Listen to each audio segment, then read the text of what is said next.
Brivis qui sont les premiers dangereux avec ce ballon ramassé par Koyamambole qui va trouver Wakani Borutu, puis Radike Dike qui accélère, qui envoie sur l'aile à Mailei qui va peut-être aller marquer le premier essai. Il est repris à l'extrémisme mais trouve le Devedek pour le premier essai de ce match en faveur de Brive, mais l'essai sera refusé et pour cause, puisque Mailei, lorsqu'il donne ce ballon à le Devedek, est légèrement en touche. Mais c'est un premier avertissement sans frais pour les Clermontois. Clermont qui investit la moitié de terrain des Brivistes avec un ballon ici pour Butin qui est stoppé, mais il passe les bras pour trouver Heinz qui écarte sur Nakaitasi, crochet intérieur une fois, deux fois, Nakaitasi qui est stoppé à quelques mètres de la ligne d'en but des Brivistes, mais ballon toujours en faveur de Clermont avec Radosavljevic qui alerte Voslo qui accélère, qui s'arrache, mais il est repris à quelques centimètres de la ligne. Ballon toujours pour Clermont, un avant volontaire de Mignardi, mais Monsieur Poit laisse l'avantage. Ballon récupéré par Heinz qui trouve Butin pour le premier essai de ce match. Il est en faveur de Clermont qui mène alors 7-0 dans ce début de rencontre. Une pénalité de chaque côté et le score est de 10-3. Brive qui s'appuie sur une excellente défense mais qui montre également quelques velléités offensives avec ici un ballon écarté sur Wakani Borutu qui donne à Mailei qui retrouve à l'intérieur Nami qui va peut-être aller marquer l'essai. Il est repris mais trouve encore une fois Mailei pour le premier essai de Brive dans ce match. Brive qui revient à hauteur de Clermont, 10 partout, un quart d'heure de la fin de cette première période, même si sur le ralenti on s'aperçoit que Mailei a peut-être un orteil sur la ligne de touche. En tout cas l'essai est accordé et ça fait 10 partout entre Clermont et Brive.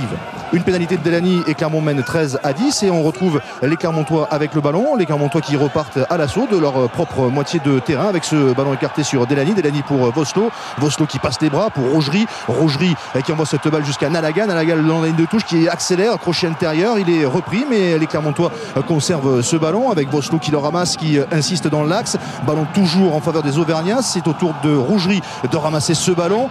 Il résiste à un plaquage et retrouve Nalaga à l'intérieur pour le deuxième essai de Clermont dans cette rencontre. Clermont qui s'échappe un petit peu au score 20-10, mais des Clermontois qui ne maîtrisent pas vraiment cette première période. Ils rendent trop vite le ballon aux Brivistes. En plus, ils se retrouvent en infériorité numérique après un carton jaune infligé à Kodze. Germain passe une pénalité. Le score est donc de 20-13 en faveur de Clermont. Et Brive repart de son côté à l'offensive avec ce ballon pour Radike Dike. Cadrage débordement, il dépose Aurélien Rougerie. Coup de pied à suivre pour éliminer Butin. Et il récupère le ballon pour aller marquer le deuxième essai de Brive dans cette première période. Superbe exploit personnel de l'ailier briviste Radike Dike et ça fait 20 partout entre Clermont et Brive à l'issue de la première période.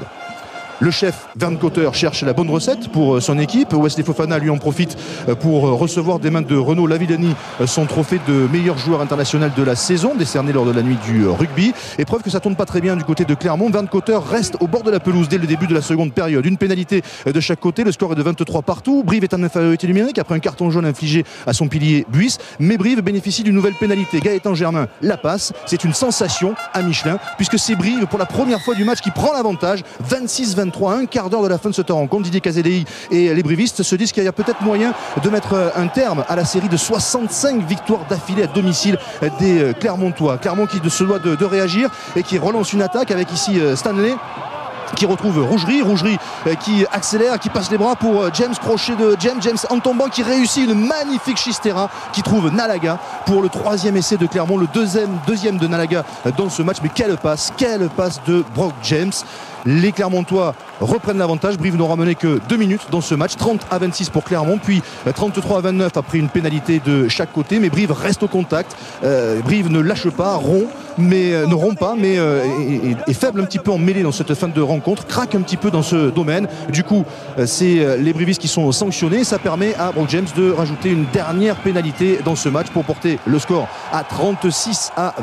Victoire finale pour Clermont. Des Clermontois qui se seront fait très peur au cours de ce match. Brive de son côté ramène un point de bonus défensif de son déplacement à Auvergne et des Clermontois qui peuvent remercier Nalaga et James, décisifs dans cette rencontre. Mais ce sont bel et bien les Brivistes qui sortent du terrain au milieu d'une haie d'honneur après un excellent match en Auvergne.